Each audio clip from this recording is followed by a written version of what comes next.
Same Zarif আপনি লিখেছেন কিভাবে তাকওয়া অর্জন করব। আল্লাহ সুবহানাহু ওয়া তাআলা তাকওয়া অর্জনের একটা পদ্ধতি বলেছেন মুত্তাকিদের সাথে, নেককার মানুষের সাথে থাকা। আল্লাহ সুবহানাহু ওয়া তাআলা বলেছেন ইয়া আইয়ুহাল্লাযীনা আমানুত্তাকুল্লাহ ওয়া কুনু মাআস সাদিকিন।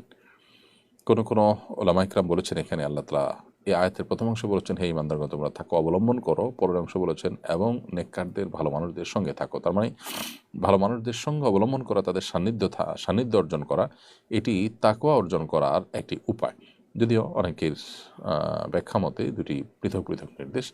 তাকওয়া অর্জন মানে আল্লাহ ভীতি অর্জন, আল্লাহর ভয়ে আল্লাহর সামনে দাঁড়াতে হবে, জবাবদিহি করতে হবে, সেই লাজ থেকে, সেই ভয় থেকে, আল্লাহ সুবহানাহু ওয়া তাআলার প্রতি সে আজমত বড়ত্ব যে বিশ্বাস, সেটির জায়গা থেকে তার সকল আদেশ নিষেধগুলোকে মেনে চলা, এটাই তাকওয়া।